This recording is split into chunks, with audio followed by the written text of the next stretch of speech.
नमो अरिहन्ताणं नमो सिद्धाणं नमो आयर्याणं नमो अज्ञायाणं नमो लोये सवसाहुणं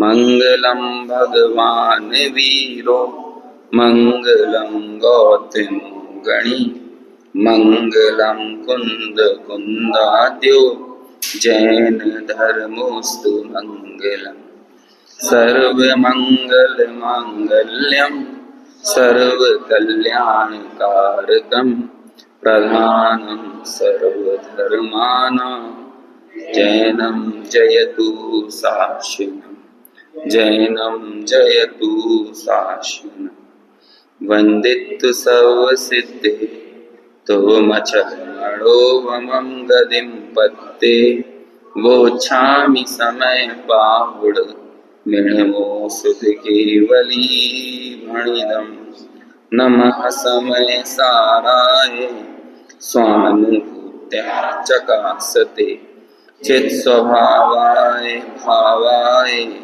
सर्वभावान्तरच्छिदे। समय सार ग्रंथ की 74 नंबर की गाथा अपनी चल रही है, जिसकी टीका यहाँ पर हम पढ़ रहे थे। 5 विशेषण आश्रव के संबंध में बताए हैं। गाथा की उत्थानिका में शिष्य ने प्रश्न किया था कि आश्रव के छूटने का और जानने का, ज्ञान होने का समकाल कैसे है।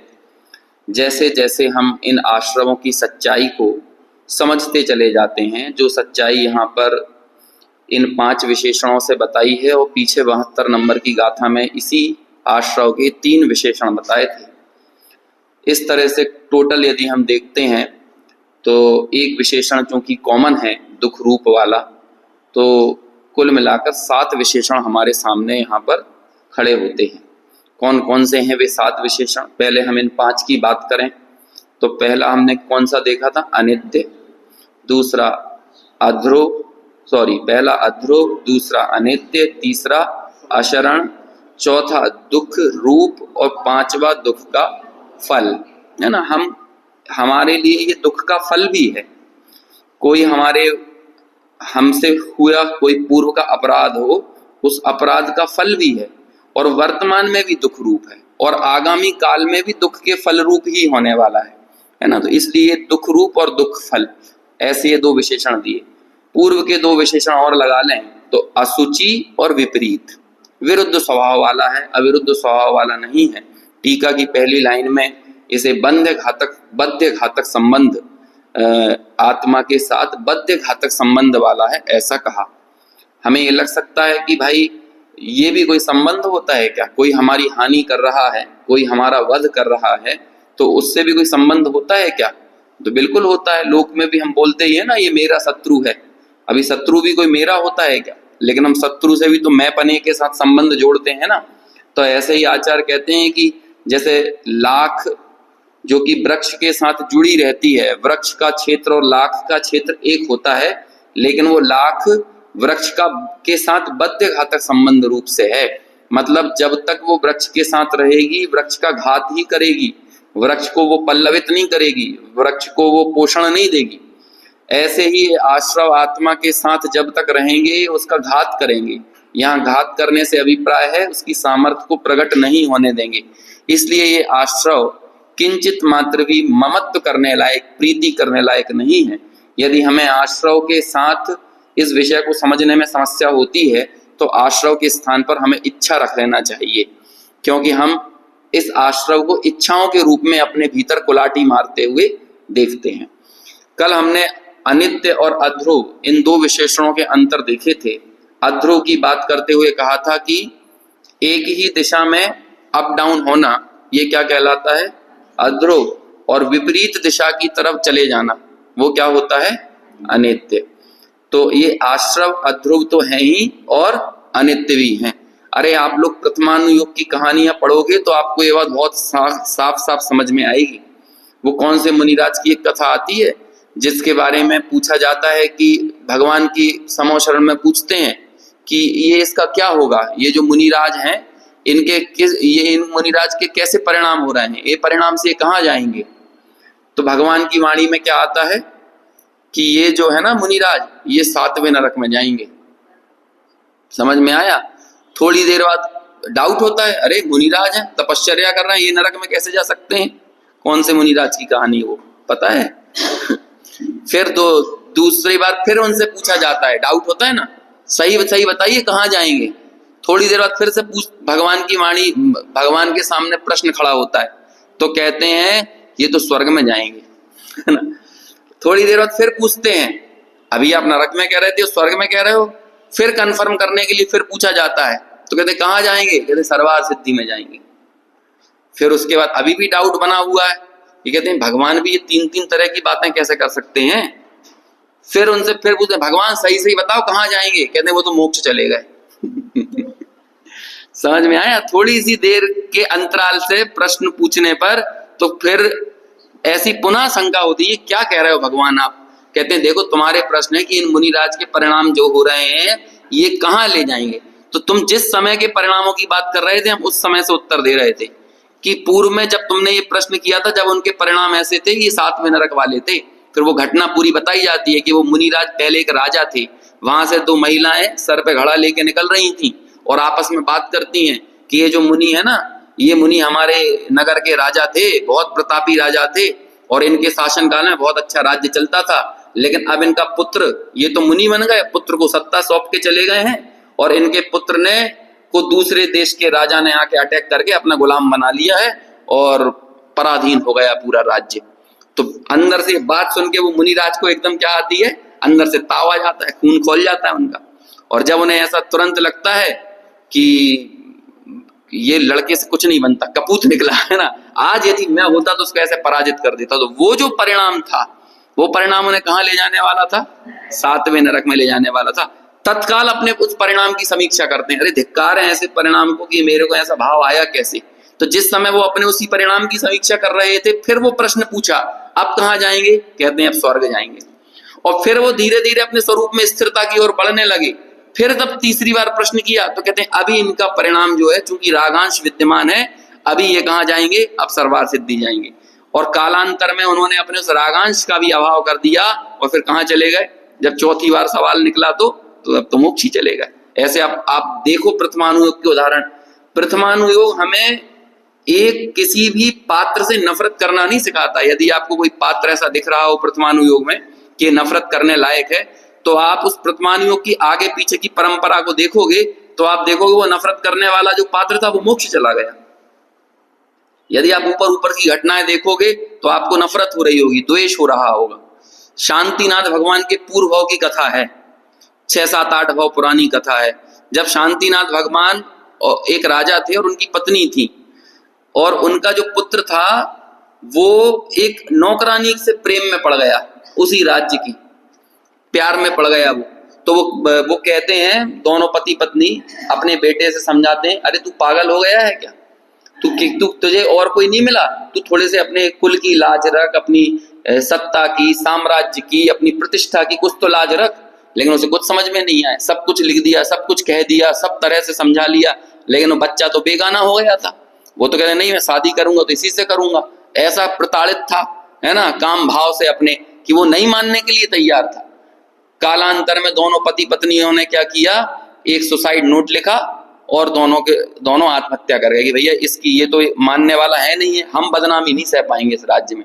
तो जो शांतिनाथ भगवान का जीव जो 6 भाव बाद शांतिनाथ बनने वाला है, उसने क्या कर लिया है, वो सुसाइड करके मर गया। मर गए मतलब वो जीव ऐसे, दोनों पति पत्नी मर गए।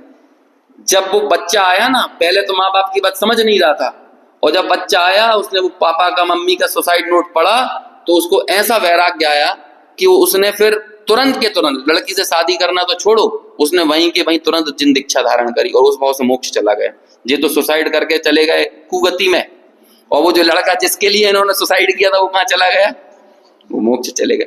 आप देखो तो सही, आपको प्रथमानुयोग के उदाहरण में आपको पता चलेगा कि आश्रव की अध्रुवता, कि हम जिस एक क्षणवर्ती परिणाम से नफरत कर रहे हैं, वो परिणाम अंजन चोर की कथा देखो, अब कितनी कथाएं देखेंगे आप, आपको सब जगह पता चलेगा कि भाई पहले तो नफरत करने वाले थे और बाद में पहले उनके परिणामों को देख के हमें द्वेष हो रहा था, लेकिन अगले ही क्षण उस जीव ने अपने उन पूर्व के परिणामों की समीक्षा करके, है ना, एक गुण होता है ना आत्म आलोचना, आत्म आलोचना, ये जैन शासन का गुण है। ये जैसे उपगूहन अंग, ये उपगूहन अंग में क्या होता है, दूसरों के दोषों को ढांका जाता है, समझ में आया, और अपने दोषों को उजागर किया जाता है। उपगूहन और उपब्रहण, ये इसका दूसरा नाम ये है। तो अपने दोषों को, अपनी मवाद को दबा दबा कर निकाला जाता है, समझ में आया ना, ये अपने दोषों को बाहर निकाला जाता है और उनकी समीक्षा की जाती है। लेकिन लोक में हमें कैसा लगता है, अपनी हम प्रशंसा करते हैं और दूसरों की निंदा करते हैं। अपनी प्रशंसा, दूसरों की निंदा, ये अपराध है, लेकिन दूसरों की प्रशंसा, दूसरों के गुणों की प्रशंसा और आत्मनिंदा, ये गुण है। तो आपको पूरा प्रथमानुयोग ऐसा दिखाई देगा। देखो कई बार हम महापुरुषों की राग परिणति को अपना आदर्श बना लेते हैं, कहते हैं ना हम, अब भैया भरत चक्रवर्ती की 96,000 रानियां थी, हमारी एक है तो क्या समस्या है ना। लेकिन भरत चक्रवर्ती ने अंतर्मुहूर्त में केवल ज्ञान लिया, तुम में हिम्मत है। जिस समय हम कुलभूषण देशभूषण का देने लगे उदाहरण कि देखो वे अपनी बहन के ऊपर मुग्ध हो गए, कुलभूषण देशभूषण, लेकिन जिस समय उन्हें अपना दोष ख्याल में आता है ना, उन्हें घर में घुसना भी जरूरी वो नहीं समझते। फिर वो अपने परिणामों की ऐसी आत्मालोचना करते हैं कि अपने उस दोष को संरक्षण नहीं देते हैं और उस दोष का ऊपरी परिमार्जन नहीं करते हैं, बल्कि दोष के अभाव करने का पुरुषार्थ करते हैं। और दोष के अभाव करने का पुरुषार्थ क्या है, बड़ी बज्जदु सामण्यम यदि इच्छति दुख परिमुखम, सामण्य अंगीकार करो, ऐसा वैराग्य उनके अंदर पैदा होता है। तो यदि हम अपने प्रथमानुयोग के चारित्रों की राग परिणति को देखकर अपने राग की पुष्टि कर रहे हैं, तो हमें उसके आगे के कॉन्सिक्वेंसेस को देखना चाहिए, आगे के परिणाम को देखना चाहिए, उनने आगे जाकर क्या किया। तो हम ये पाएंगे कि आगे जाकर तो उन्होंने अपने उस पूर्ववर्ती परिणाम की ऐसी आलोचना की कि अब अनंत काल तक ऐसा कोई परिणाम उनके चित्त में पैदा होने वाला नहीं है। क्या हम ऐसे सामर्थ्यशील हैं कि हम अपने उन पूर्ववर्ती दोष जो हमारे परिणाम हुए हैं, दोषपूर्ण परिणाम हुए हैं, क्या हम उनके इस तरह से सर्वथा अभाव करने के लिए तत्पर हुए? और यदि नहीं हुए तो महापुरुषों की राग परिणति को कभी आदर्श नहीं बनाया जा सकता। ऐसा आप प्रथमानुयोग के सैकड़ों, हजारों, लाखों, कितने भी उदाहरण लेकर आओ, आपको एक कॉमन चीज वहां पर मिलेगी, आश्रव अध्रुव है, अध्रुव है, अध्रुव है। पूर्व में एक मुनिराज, अरे द्विपायन मुनि को देखो, उन्होंने तो कितनी पवित्र भावना के साथ कहाँ चले गए थे, द्वारका छोड़कर चले गए, समझ में आया। लेकिन वो जो अध्रुव परिणाम था ना, शुभ भाव वाला परिणाम, वो टिकने वाला नहीं था। वापस आए और वैसी की वैसी उनके निमित्त से द्वारका जलनी थी, तो वैसे परिणाम भी उनके होकर रहे हैं। और हम ऐसे इन आश्रव वाले अध्रुव परिणामों को सुरक्षित, संरक्षित करके इनको जीवन भर पनाह देते रहते हैं। आचार्य हमारा भरोसा तोड़ना चाहते हैं इन आश्रव के प्रति। जो दल बदलू नेता हो वो कभी भरोसे करने लायक नहीं होता। ये आश्रव से बड़ा दल बदलू कोई है? कभी तो शुभ परिणाम वाला, फिर अशुभ परिणाम वाला, फिर अशुभ से शुभ परिणाम वाला, फिर शुभ परिणाम में कभी तीव्रता, कभी मंदता, कभी अशुभ परिणाम में तीव्रता, कभी मंदता। कितने असंख्यात लोक प्रमाण ऐसे इस आश्रव के भाव हो सकते हैं। हम एक एक उसकी श्रेणी तय नहीं कर सकते कि इसी श्रेणी का, इसी जाति का परिणाम सदा सर्वदा बना रह सकता है। ऐसी हमने अध्रुवता और अनित्यता की चर्चा की थी। एक बार ये लाइनें पढ़ लेते हैं। आचार्य ने अध्रुवता को बताने के लिए मृगी का वेग, मृगी के वेग का उदाहरण दिया। देखो यहाँ पे मृगी लिखा हुआ है, मृगी, ये मृगी नहीं होना चाहिए, ये मिर्गी होना चाहिए। ये मृग, मृग का स्त्रीलिंग हो जाता है मृगी। और मृग किसे कहते हैं? हिरण को। तो ये मृगी ऐसा नहीं लिखा जाएगा, ये माँ में छोटी की मात्रा आएगी और बड़ी ई पे ऊपर रेप आएगी ऊपर, तो वो मिर्गी बनेगा, है ना। चलो इसे पढ़ते हैं अपन।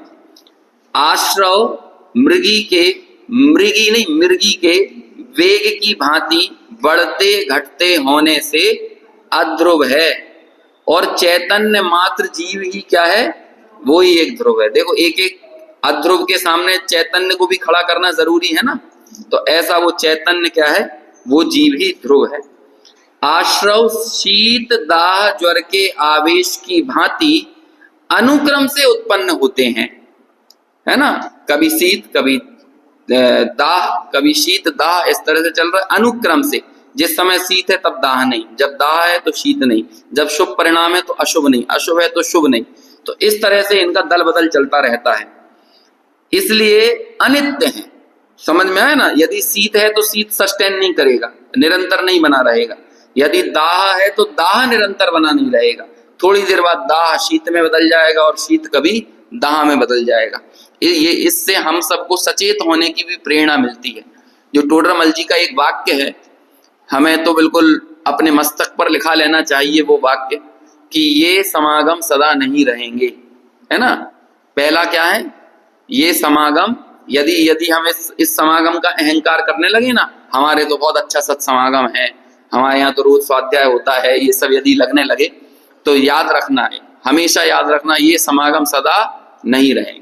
यदि समागम भी रह गया तो जो भाव हमारे अभी हैं वो नहीं रहेंगे। समझ में आया? यह रोज आपके भाव उसी जाति के हो सकते हैं, किसी दिन आपको ऐसा लगता होगा कि भैया आज कर ही लो, आत्मानुभव कर ही लो।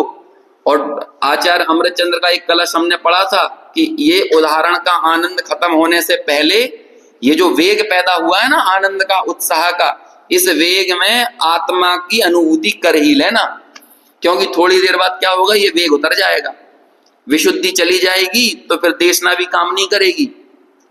पुण्य और पवित्रता दोनों चाहिए देशना के ग्रहण करने के लिए। पुण्य संसाधनों को बताने वाली चीज है, ये जो देवगुरु शास्त्र के संसाधन मिल गए ये पुण्य को दर्शा रहे हैं, और वो देवगुरु शास्त्र हमको अच्छे लग रहे हैं, उनसे आत्मकल्याण के भाव जग रहे हैं, ये हमारी पवित्रता को बता रहे हैं। लेकिन ध्यान रखना, ना पुण्य सदा रहेगा और ना ये पवित्रता जो हम महसूस कर रहे हैं ये भी हमेशा रहने वाली नहीं है। तो पहला बोल है ये समागम सदा नहीं रहेंगे, मतलब ये पुण्य का प्रताप सदा नहीं रहेगा। दूसरा, यदि समागम रह गए तो जो भाव हमारे बन रहे हैं, जो पवित्रता है वो हमेशा नहीं रहेगी। और कदाचित दोनों चीजें रह गई, समागम भी रह गया और भाव भी रह गए, तो याद रखना हम रहेंगे कि नहीं रहेंगे, हम सदा नहीं रहेंगे। दोनों थे, हमारी पवित्रता तो थी लेकिन पर्याय खत्म हो गई, अब क्या करोगे आप? तो समागम भी था और समागम के साथ साथ भाव भी थे, और भाव और समागम दोनों थे लेकिन हम ही नहीं रहे। तो इसलिए सर्व प्रकार से अब अवसर आया है, टोडरमल जी कहते हैं ना, अब यहाँ भली प्रकार सर्व प्रकार से अवसर आया है, ऐसे समय में जो मेरे हित की बात है उसका मुझे सावधानी पूर्वक निर्णय कर ही लेना चाहिए। तो यहाँ पर ये निर्णय, ये णादूण शब्द बार बार आ रहा है ना, ये उसी निर्णय के लिए है ना। अपन ने एक बार याद किया था, निर्णय होता है वन टाइम, लेकिन इस निर्णय के बाद जो अनुभूति होती है वो बनी रहेगी लाइफ टाइम। तो एक बार हमें वो सारा जोर किस चीज के लिए लगा देना है? निर्णय के लिए। देखो आगे पढ़ते हैं। मृगी की वेग की भांति बढ़ते घटते होने से अध्रुव है, चैतन्य मात्र जीव ही ध्रुव है। आश्रव शीत दाह ज्वर के आवेश की भांति, कभी शीत का आवेश कभी दाह का आवेश, भांति अनुक्रम से उत्पन्न होते हैं। समझ में आया ना? क्रम से उत्पन्न होते हैं, इसलिए अनित्य हैं। और जीव कैसा है? विज्ञान घन स्वभाव, जिसका स्वभाव है विज्ञान घन, जिसका स्वभाव है ऐसा जीव ही नित्य है। अब आ रहा है तीसरा विशेषण। कौन सा है तीसरा विशेषण? अशरण। अब ये अशरण को बताने के लिए जो आचार्य उदाहरण दे रहे हैं वो हमको उदाहरण के माध्यम से सिद्धांत को समझना है। देखो पढ़ते हैं। जैसे काम सेवन से वीर छूट जाता है, उसी क्षण दारुण संस्कार नष्ट हो जाता है, यानी किसी से नहीं रोका जा सकता। इसी प्रकार कर्मोदय छूट जाता है, उसी क्षण आश्रव नाश को प्राप्त हो जाते हैं, रोके नहीं जा सकते, इसलिए वे अशरण हैं।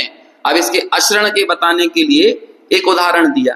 देखो उदाहरण हमेशा चिर परिचित होते हैं, लेकिन उस उदाहरण से वो सिद्धांत को जो बताना चाह रहे हैं उसमें वजन होता है। कई बार लगता होगा कि ये हमारे वन खंड आदि में विचरण करने वाले दिगंबर मुनिराज ये इस तरह के उदाहरण क्यों दे रहे हैं, जिसका हमें सामान्य भाषा में प्रयोग करने में भी हमको संकोच होता है। एक बार जिनसेनाचार्य के ऊपर ऐसा आरोप लगा कि जब वो मरु देवी का वर्णन करते हैं, समझ में आया, और भी जिनका भी अपने कथानकों में जिस किसी भी रानी का वर्णन हो तो उनका नक्षिक वर्णन करते हैं। तो नक्षिक वर्णन में ऐसा वर्णन करेंगे कि बिल्कुल कामुक वर्णन हो रहा है। तो उनके ऊपर आरोप लगाया, उस समय के राजा के ऊपर जो उनसे जलते थे जिन सेनाचार से, तो जिन सेनाचार के ऊपर आरोप लगाया कि देखो ये अपने साहित्य में कैसी बातें करते हैं, कैसे ये महिलाओं का वर्णन करते हैं।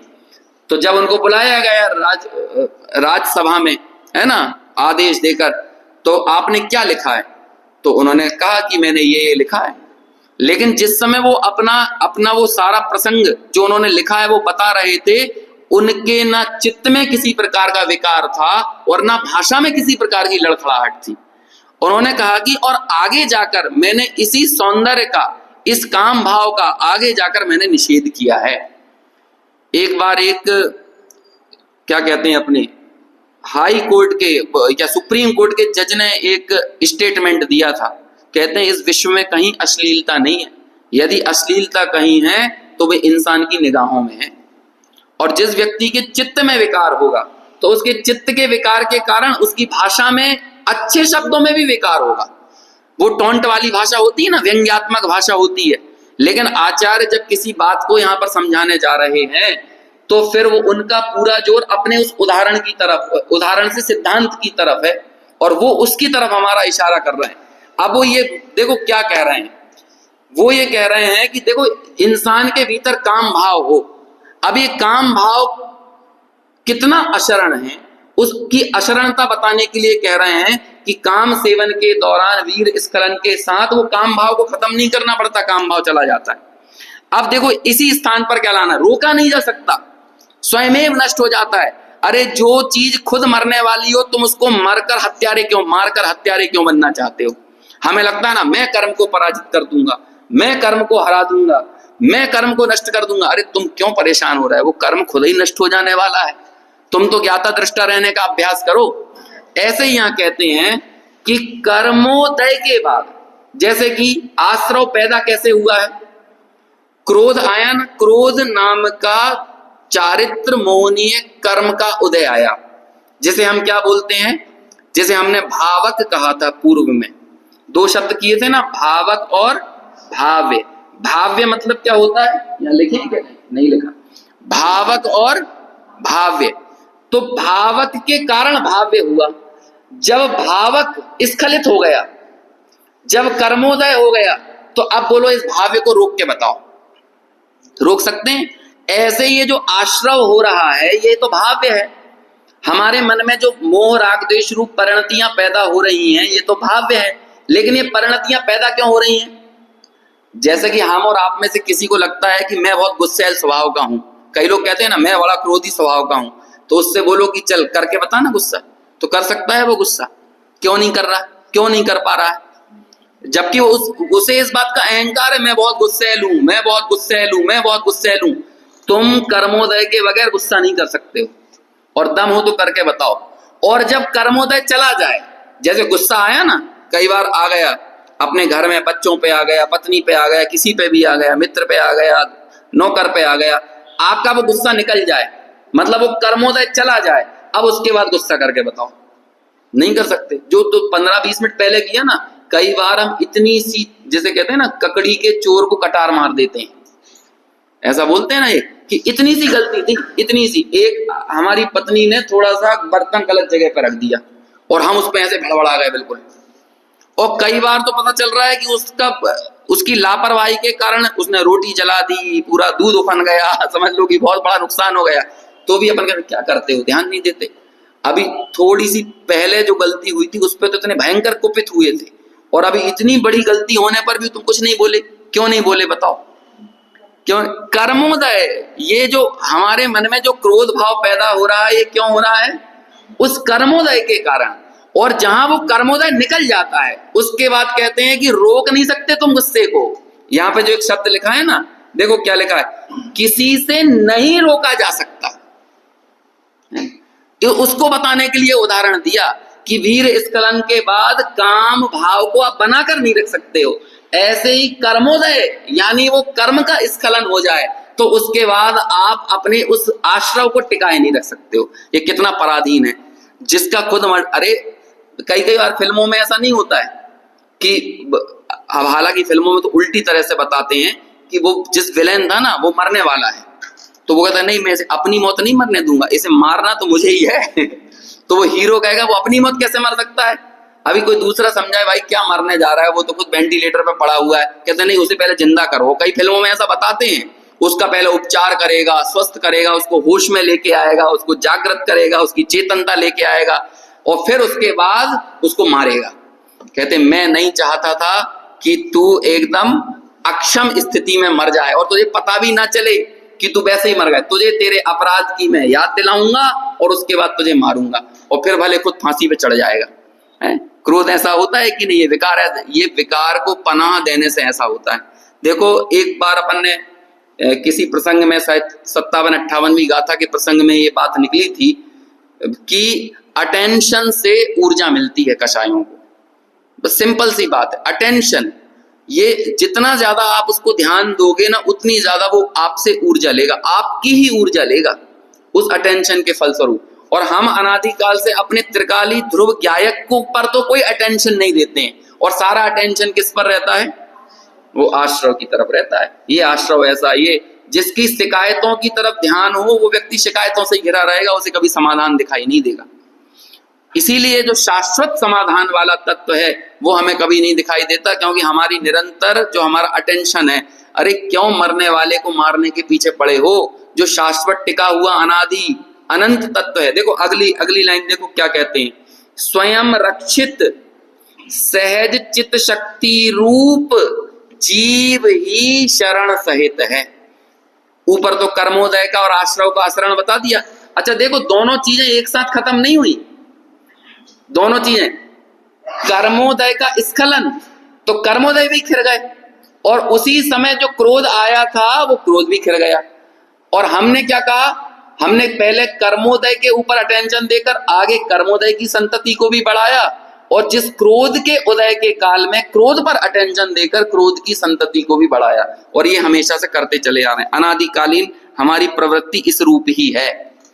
एक समय का परिणाम हमें हमारा त्रिकाली गायक भगवान की उपेक्षा करने के लिए उत्प्रेरित कर देता है, एक समय का विकार, और हम अपने आप को कितना दीनहीन महसूस करने लगते हैं। जरा ये अगली लाइन देखो, यदि आप इस शब्द को समझ जाओ तो कहते हैं निर्भयता, जो 7 भय है ना, 7 भयों का अभाव वाली निर्भयता वो प्रकट हो जाएगी। स्वयं रक्षित, क्या कहते हैं, कौन सी जेड प्लस सुरक्षा चाहिए है कि जेड प्लस चाहिए है? कौन सी जेड होती ना, कौन सी 3-4 श्रेणियां होती हैं, वाय श्रेणी, जेड प्लस श्रेणी। तो इस आत्मा को कौन सी श्रेणी चाहिए सुरक्षा के लिए?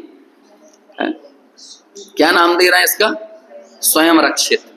स्वयं रक्षित कौन है? स्वयं रक्षित मैं स्वयं रक्षित हूं।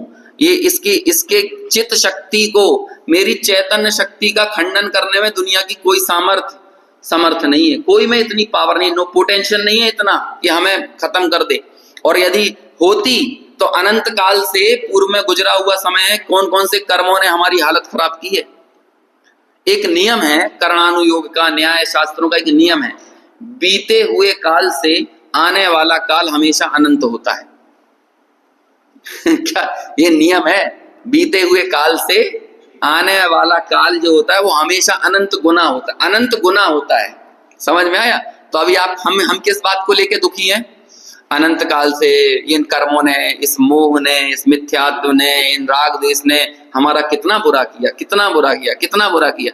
तो सुनो बात ध्यान से कि बीता हुआ कल तो छोटा है, तुम आने वाले अनंत काल को कैसा बना सकते हो? अनंत सुखमय बना सकते हो। किसका अवलंबन लेकर? अभी तक हमारा सारा अटेंशन किसकी तरफ है? अब बोलो बड़ा कौन है? बड़ा कौन है? हमें लगता है ना, अरे भाई मोह यदि छोटा मोटा होता तो हमारे इसने अनंत भाव खराब कर दिए कि नहीं? तो चिंता मत करो, आने वाला कल बीते हुए काल से अनंत गुना है। तुम जो अनंत गुना बड़ा अनंत काल है ना उसको अच्छा बना लो। और उसका अवलंबन किसके बल पर लिया जा सकता है? किसके शरण में जाने पर वो जो बीता हुआ काल को खराब करने वाला, जो महाभयंकर, जिस मोह को हम इतना ज्यादा अटेंशन दे रहे हैं, उसके अभाव करने में कौन समर्थ है? स्वयं रक्षित सहज चित शक्ति रूप जीव ही शरण सहित है। समझ में आया? हम बोलते हैं कि नहीं, चार चीजें बोलते हैं, क्या कहते हैं? अरिहंता शरणम पवज्जामि, सिद्धा शरणम पवज्जामि, साहु शरणम पव्वज्जामि। और फिर चौथे नंबर पे मालूम क्या बोलते हैं, केवली पंडितो धम्मो शरणम पव्वज्जामि। ये जो धम्मो शरणम है, ये धर्म क्या है? यदि ये धर्म शरण ना हो ना, तो ना अरहंत शरण है और ना सिद्ध शरण है और ना साधु शरण है। ये पीछे के 3 शरण इसलिए हैं क्योंकि धर्म शरण है। समझ में आया? और धर्म क्या होता है? धर्म क्या होता है? जयचंद जी छावड़ा की धर्म भावना है, समझ में क्या है उसका? आत्म धर्म धर्ममयी है आत्मा, और क्या है इस तरह से है ना, दया क्षमादिक रत्नत्रय यामे गर्वित जान, इस तरह से एक लाइन आती है, अंतिम लाइन। तो उसके ऊपर वाली लाइन है कि आत्मा ही धर्ममय है। धर्म क्या है? धम्मो शरणम पव्वज्जामि, धर्म की शरण को मैं ग्रहण करता हूं, धर्म की शरण में मैं जाता हूं। कौन? धर्म की शरण क्या है? क्या है धर्म? आत्मा की शरण में जाना। छोटे दादा की एक किताब है, छोटी सी पुस्तक है, मेरे हिसाब से 60-70 पेज की पुस्तक होगी, आत्मा ही है शरण, इतनी 60-70 पेज की होगी बस। और वो भी छोटे वाले पेज, गुटका साइज में है ना, वो बड़े वाले पेज में नहीं है, गुटका वाले पेज में है, आत्मा ही है शरण। और उसमें उन्होंने बताया है कि ये जितनी शरण हमें दुनिया में दिखती हैं, वो या तो अशरण है या तात्कालिक शरण है। तो जो चीजें हैं, रुपया, पैसा, धन, संपत्ति, परिवार, कुटुंब, मित्र, ये सब ये तो अशरण है। आश्रव अशरण है, शुभ भाव अशरण है। समझ में आया? और उस शुभ भाव के अवलंबन बनने वाले जो अरहंत सिद्धांती हैं, वो तात्कालिक शरण है, वो शाश्वत शरण नहीं है। शाश्वत शरण कौन है? अरहंत सिद्धाचार्य पाठक साधु हैं परमेष्ठी पण, सब आत्मा की अवस्थाएं आत्मा ही है शरण। और वो आत्मा शरण क्यों है? क्योंकि एक आत्मा में ही ये सामर्थ्य है कि आपको सदा काल शरण दे सकता है। भगवान भी नहीं दे सकते शरण, सदा काल शरण नहीं दे सकते। अरे हमने कहा था ना, कल या परसों बात निकली थी, तीनों लोक में जितने जिनबिंब विराजमान हैं, हम उनको देखने जाते हैं, लेकिन हर एक जिनबिंब अपने आप को देखने की प्रेरणा हमें देता है। हम जाते हैं, हमें लगता है ना कि यहाँ पे 24 तीर्थंकर की प्रतिमा विद्यमान है, जैसे चंदेरी आप जाओगे तो 3 काल की 24 ही विद्यमान है। तो वो तीनों काल की 24 ही आपको क्या कह रही है? तीनों काल की, हम जा रहे हैं तीनों काल की 24 ही को देखने, और हर एक 24 ही छोड़ो, हर एक तीर्थंकर ये कह रहा है तुम इधर मत देखो, तुम अपने आप को देखो। हर 24 ये कह रही। और अपन कितने बेचैन है, अरे अभी तो ये भगवान बचे हैं, अभी ये भगवान बचे, अभी ये टोंक बची है, अभी वो टोंक बची है। अपन करते हैं कि नहीं ऐसा? ये भागम भाग निरंतर चल रही है ना। इंसान धर्म क्षेत्रों में आकर भी टिकना नहीं चाहता है, यहाँ आकर भी भागना चाहता है। और ये मोक्ष मार्गी और संसार मार्गी का सबसे बड़ा मूलभूत अंतर है। जो मोक्ष मार्गी है वो जहां भी है वहां ठहरना चाहता है, नरक में भी ठहर रहा है। समझ में आया? नरक में भी गुप्त है अपने स्वरूप में, और संसार मार्गी धर्म क्षेत्रों में जाकर भी भाग रहा है। अब इस तीर्थ को छोड़ो, वो पंच तीर्थ की यात्रा पे जाते हैं ना, तो फिर कितनी रनिंग चलती रहती है अपनी। अभी राजगृह पहुंचना है, उसके बाद पावापुरी, उसके बाद यहाँ। अच्छा, पावापुरी में मन लग जाए तो भागना जरूरी है वहां से? हो सकता है उसी समय आपके परिणामों का अनुद्रेक ऐसा हो कि आपको आकाशाय में जाने के लिए एक प्रेरणा प्राप्त हो, लेकिन अब जरूरी है वहां से भागा जाए। 74वीं गाथा पे कितने दिन चर्चा करें कि हम सही बात तो ये, हम यहाँ रुक भी नहीं सकते हैं। रुकने लायक यदि कोई जगह है तो अपना आत्मा ही है शरण। वो यहाँ पर कह रहे हैं स्वयं रक्षित। बिल्कुल तनाव मत लो कि 10 गार्ड लगाएं कि 15 गार्ड लगाएं कि लाइफ इंश्योरेंस लें कि क्या कहते हैं 2 एयरबैग वाली गाड़ी लें कि 6 एयरबैग वाली गाड़ी लें कि ऊपर भी एयरबैग नीचे भी एयरबैग। कितना डरा हुआ इंसान है, जरा आप सोचो तो सही। वो खामनेई ने 15-20 मंजिल नीचे मकान बनाया था, 15-20 मंजिल नीचे। अब आप सोचो 15-20 मंजिल नीचे जाकर वो कैसे ऑक्सीजन मेंटेन करता होगा, कैसे उसका वेंटिलेशन रहता होगा, सारी चीजें कैसे होती होंगी। लेकिन वो 18-20 मंजिल नीचे छुपा हुआ आदमी को भी निपटा दिया कि नहीं है?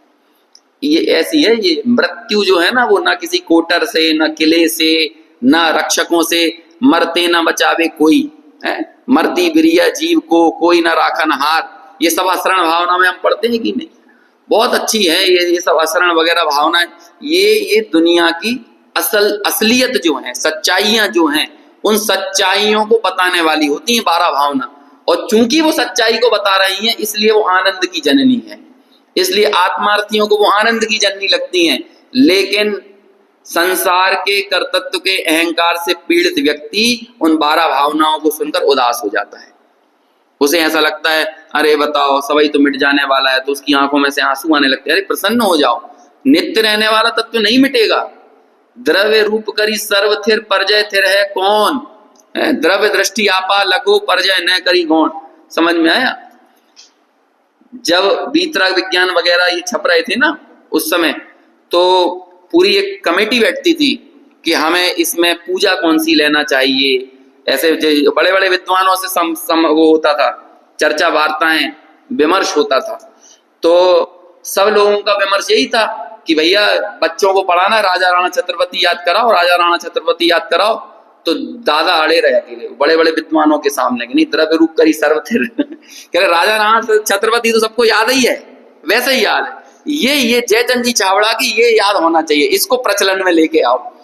तो उन्होंने वो अकेले अनेकों विद्वानों की सभा के बीच में कहेंगे ये बच्चे नहीं समझ पाएंगे द्रव्य रूप करी सर्व थिर क्या है, परजय न करी गौण। कहले नहीं समझ पाएंगे, इसलिए तो उन्हें समझाना जरूरी है, क्योंकि वो अभी तक नहीं समझते हैं। और आप देखेंगे पूरी जो 12 भावना है, जैसे आप देखो असरण भावना पढ़ो तो क्या है उसमें मालूम, कहते हैं शुद्धातम अरु पंच गुरु जग में सरना दोए। बस है ना, कितनी शरण है इस जगत में। उसमें पहले नंबर पे कौन है शरण? शुद्धात्म। और दूसरे नंबर पे पंच गुरु यानी 5 परमेष्ठी। अब कहते हैं इसके अलावा तुम्हें कोई और शरण दिख रहा है तो वो क्या है? मोह उदय जिए के वृथा आन कल्पना हो। अब इसके अलावा तुम्हें अपने पुण्य परिणाम में शरण दिख रही है, इसके अलावा तुम्हें अपने संयोगों में, संसाधनों में, शुभ संयोगों में, अशुभ संयोगों में, किसी भी चीज में यदि शरण दिख रही है तो ये आन कल्पना है। और अपने हृदय पर हाथ रखकर विचार करो, संकट की घड़ी में आपको कौन याद आता है? यदि भगवान याद आते हैं और उस समय वो पुण्य परिणाम ही आपको अच्छा लग रहा है तो कहते हैं वो पुण्य परिणाम भी शरण नहीं है। उस समय आपको अपना स्वयं रक्षित आत्मा याद आता है कि नहीं?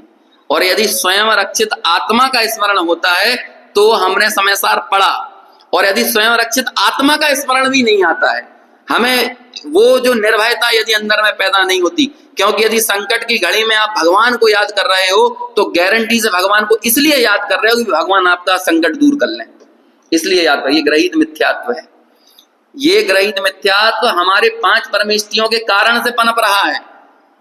6 अनायतन में कौन कौन से 3 अनायतन है?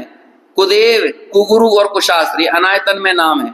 और मूर्ता, देव मूर्ता, गुरु मूर्ता और लोक मूर्ता।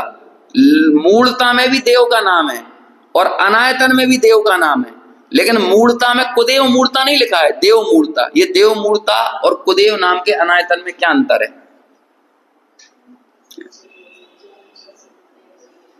कुदेव नाम का जो अनायतन है ना, वो हमेशा रागी देवी देवता के आश्रय से ही होता है, लेकिन देव मूर्ता में वीतरागी देव को भी आप अवलंबन बना सकते हो। कैसे? मुनि सुव्रतनाथ भगवान शनि महाराज को दूर कर देंगे, है ना? ये क्या है? ये देव मूर्ता है। समझ में आया? तिजारा वाले भगवान पता नहीं जिनके पास जो डिपार्टमेंट दे रखे हैं वो देख लेना, है ना? महावीर जी भगवान का डिपार्टमेंट, पदमपुरा का डिपार्टमेंट, ये सब क्या ये देव मूर्ता है। तो हाँ, शांतिनाथ रोज शांति करेंगे। जरा इसी थोड़ी आवाज बावाज हो रही है, बोलो शांतिनाथ भगवान की जय। अच्छा, अजितनाथ की बोलेंगे तो नहीं होगी शांति। समझ में? जो काम शांतिनाथ कर सकते हैं वो अजितनाथ भी कर सकते हैं, और जो अजितनाथ नहीं कर सकते वो शांतिनाथ भी नहीं कर सकते। समझ में आया कि नहीं? और हमें ये लगता है कि यही भगवान ऐसा कर लेंगे। नवग्रह मंदिर बनाए जाने लगे हैं और 9 ग्रह मंदिरों में एक एक मंदिर पर एक एक ग्रह बैठा रखा है, एक एक तीर्थंकर के साथ। और हमने चुन लिए टॉप के 9 तीर्थंकर चुन लिए 24 में से। टॉप के मतलब जिनकी टीआरपी ज्यादा रहती है, हैं? जो ज्यादा ट्रेंडिंग चल रहे हो। तो हमने ट्रेंड ऊपर से आदिनाथ को उठा लो, इधर से पद्म प्रभु को उठा लो, है ना, फिर उसके बाद चंदा प्रभु को उठाओ, है ना, फिर उसके बाद फिर आगे जाके श्रेयांश को या जो भी है, फिर मुनि सुव्रत को उठाओ, ऐसे कर करके फिर नमी नेमी और इनको 3 के तो पीछे के उठा ही लो, है ना। तो ऐसे करके अपन ने 9 उठा लिए और 9 को एक एक दे दिया, एक एक ग्रह चिपका दिया। ये लोक मूर्ता है, समझ में आया। ये लोक में 9 ग्रह बना रखे हैं और उनकी पूजा होती है। अब हमने क्या कि हमें अपने मतलब आपको सांसारिक प्रयोजन से यदि भगवान याद आ रहे हैं तो ये लोक मूर्ता है, क्योंकि भीतर में आपकी विषय कसाय के प्रति वासना पड़ी हुई है, पुण्य के प्रति एक तीव्र लालसा इच्छा पड़ी हुई है। ये अज्ञान है, ये अशरणता है, मोह उदय जिए के वृथा आन कल्पना हो। तो फिर शरण क्या है? क्या है शरण? ये है स्वयं रक्षित सहज चित शक्ति रूप जीव ही शरण सहित है। हर अवस्था में ये चैतन्य तत्व याद आना चाहिए। कितने विशेषण हो गए अपने? अध्रो, अनित्य और अशरण। अध्रो में क्या उदाहरण दिया था, कैसे समझाया था कि अध्रो में मृगी के वेग की भांति, है ना, ये जो आश्रवादी भाव हैं ये अप डाउन होने वाले हैं। फिर दूसरे में शीत दाह ज्वर की भांति ये जो आश्रव भाव हैं ये कैसे हैं? ये अनित्य हैं। और फिर अशरण में बताया कि काम सेवन के समय वीर स्खलन के साथ ही जैसे वो दारुण संस्कार है, जो काम भाव का संस्कार है वो अभाव को प्राप्त हो जाता है, ऐसे ही कर्मोदय निकल जाने के बाद आप अपनी उस आश्रव भाव को टिकाए रखने में समर्थ नहीं है। जो स्वयं मरने वाला है उसके लिए ज्यादा तनाव लेने की जरूरत नहीं है, उसके हत्यारे बनने की कोशिश मत करो। गुरुदेव श्री का एक अत्यंत प्रसिद्ध वाक्य, भूलेला भगवान छे, भूलेला छे पण भगवान छे। भूलेला कहकर वो वर्तमान के विकार को एक्सेप्ट तो करते हैं, लेकिन सारा का सारा वजन किस पर दे देते हैं? भगवान छे। ये समझ लो, ये यदि इस वाक्य को, है ना, बीते 2000 वर्षों का सबसे ज्यादा साम्य भाव में स्थापित करने वाला वाक्य कहा जाए, है ना, तो कोई आश्चर्य की बात नहीं है। भूले लक्ष्य, आप जगत के किसी जीव के प्रति आप उनका विकार, उसका दोष नहीं देख सकते। कहेंगे भाई वो विकार जो है वो एक समय का है, एक क्षण का है, लेकिन उसकी जो परमात्मपना है, जो भगवान आत्मपना है, वो तो उसकी शाश्वत है। आपको जोर देने की जरूरत यदि किसी चीज पर है तो उसके उस परमात्मपने के ऊपर जोर देने की आवश्यकता है। आप उसके तात्कालिक विकार को मत देखो। जो व्यक्ति अपने तात्कालिक विकार पर दृष्टि ना कर अपने त्रिकाली भगवान चैतन्य ध्रुव भगवान आत्मा पर दृष्टि करता है, वो ही जीव बाहर में प्रत्येक जीव मात्र में, चाहे वो निगोदिया हो, त्रियंच हो, समझ में आया, नारकी हो, देव हो, मनुष्य हो, नौकर हो, पत्नी हो, शत्रु हो, जो भी हो, लेकिन सबके प्रति वो उसकी तात्कालिक विकार को एक्सेप्ट नहीं करके बल्कि शाश्वत स्वीकृति किसको देता है? उसके भगवत पने को देता है। ऐसा ये स्वयं रक्षित सहज चित शक्ति रूप जीव ही शरण सहित है। अब देखो आगे दुख रूप और दुख फल। आश्रव सदा ही आकुल स्वभाव वाले होने से दुख रूप है। सदा ही निराकुल स्वभाव वाला जीव ही अदुख रूप अर्थात सुख रूप है। बोलो ऐसा वो क्षण बताइए जब आपके भीतर कोई विकार, क्रोध पैदा होता है, मान पैदा होता है और तब आप तड़पते ना हो। हम स्वयं प्रताड़ित हुए बगैर किसी को प्रताड़ित नहीं कर सकते। जब हम किसी के ऊपर कुपित होते हैं, क्रोधित होते हैं, तो पहले हम स्वयं प्रताड़ित हो रहे होते हैं। और जब हम स्वयं क्या कहें, किसी को मारने के लिए हाथ में डंडा जरूरी है कि नहीं, तो वो जो डंडा है वो स्वयं के लिए भी घातक है कि नहीं? समझ में आया कि नहीं? कई बार ऐसा होता है ना, आपस में 2 लोग लड़ाई कर रहे हैं बंदूक से, तो वो छीना झपटी में वो दूसरे पे चलाने के चक्कर में गलती से इधर मुड़ जाती है। तो वो जो गंदी चीज कहते हैं ना, यदि आप आग से खेलोगे नहीं तो आग से झुलसोगे नहीं। तो क्रोध, आप दूसरे को पीड़ित करने के लिए क्रोध पैदा कर रहे थे, लेकिन उससे पहले तो स्वयं झुलस रहे हो। एक बहुत अच्छे किसी लेखक ने कहा, क्रोध मतलब क्या? यदि आपको लगता है ना दूसरे ने गलती की इसलिए हमको क्रोध आया, तो वो लेखक का दृष्टिकोण था कि क्रोध यानी दूसरे की गलती की सजा अपने आप को देना, इसे कहते हैं क्रोध। समझ में आया? तो जब कभी भी वो विकार पैदा होगा, जब क्या होगा, तब क्या होगा, तब वो आपको स्वयं ही आकुलित करेगा। और अब हम कहते हैं कि नहीं मेरा गुस्सा शांत मत करना, मेरा गुस्सा शांत मत करना। ये हमारा कैसा अहंकार है, ये हमारी कैसी कुंठाएं हैं। आपको लग सकता होगा कि क्रोध में कहाँ का अहंकार है, क्षोभ में कहाँ का अहंकार है, कुंठाओं में कहाँ का अहंकार है। अरे अहंकार है। जीते हुए का अहंकार कुछ अलग जाति का दिखता है और हारे हुए लोगों का अहंकार कुछ अलग होता है। जीते हुए लोगों के अहंकार को दंभ कहते हैं, हारे हुए लोगों के अहंकार को कुंठा कहते हैं। समझ में आया?